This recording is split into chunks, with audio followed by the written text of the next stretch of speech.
Você sabia que a Bíblia fala de dois tipos de cortejo triunfal que aconteciam após uma batalha?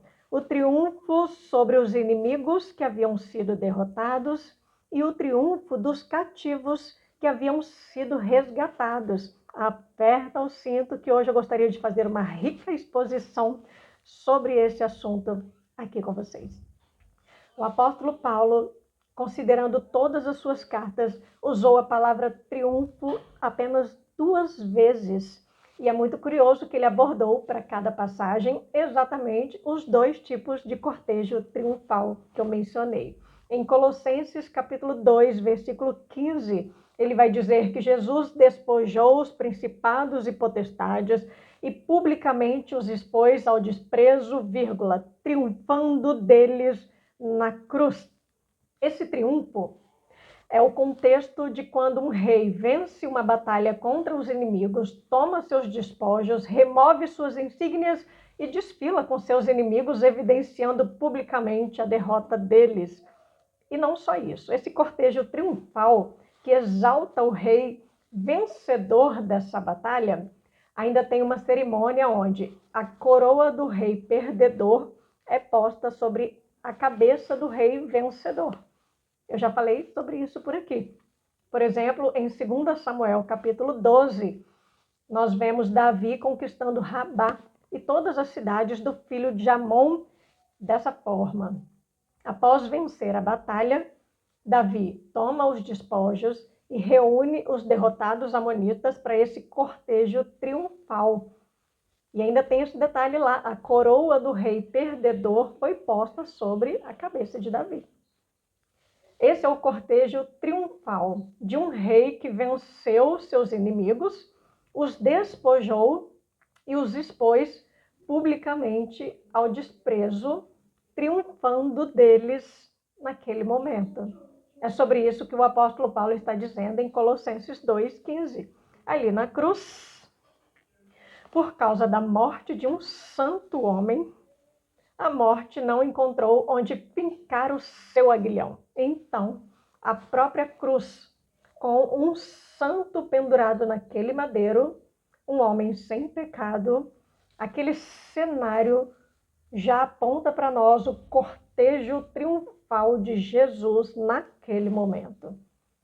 E se com a queda do homem, a entrada do pecado no mundo, a terra passou a produzir cardos e abrolhos, os espinhos eram a coroa do Satanás.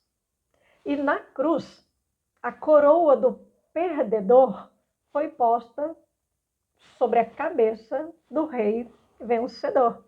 Não por acaso Jesus estava na cruz com aquela coroa de espinhos sobre a sua cabeça. O rei vencedor com a coroa do rei perdedor.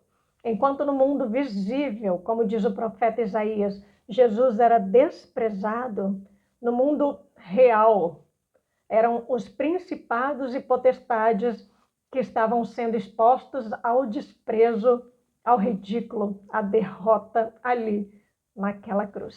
E a segunda menção da palavra triunfo que o apóstolo Paulo faz é na segunda carta aos Coríntios, capítulo 2, versículo 15. Ele vai dizer que porque estamos unidos ao Messias, agora o Messias nos conduz em triunfo. A ideia aqui é quando o rei vence a batalha para resgatar o seu povo que havia sido levado cativo pelo inimigo. Então, ao vencer, o rei traz aquelas pessoas de volta para ele em um cortejo triunfal. Essa parte é a celebração do resgate. Por exemplo, em 1 Samuel, capítulo 30, nós vemos os amalequitas levando o povo de Ziclag cativo. Ziclag era uma cidade de Israel que ficava perto de Berseba, ao sul de Jerusalém. Davi vai para essa batalha resgatar o seu povo e o Senhor ele concede essa vitória a Davi.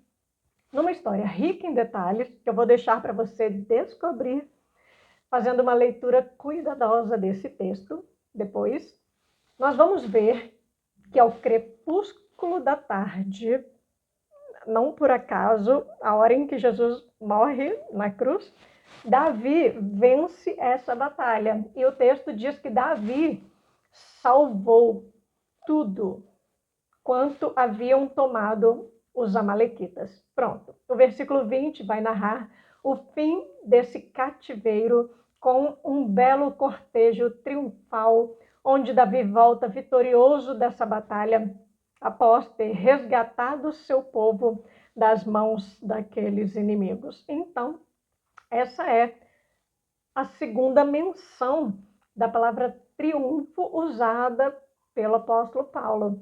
Graças, porém, a Deus que em Cristo sempre nos conduz em triunfo. Sendo assim, o nosso Rei Jesus triunfou, expondo principados e potestades ao desprezo, e o nosso Rei triunfou, nos resgatando do cativeiro, das mãos do inimigo, nos levando de volta para ele. Por causa da cruz, o apóstolo Paulo nos ajudou a ver esses dois mais elevados cortejos triunfais da história, reunidos na pessoa e na obra de Cristo. A Bíblia não é um livro de histórias desconexas.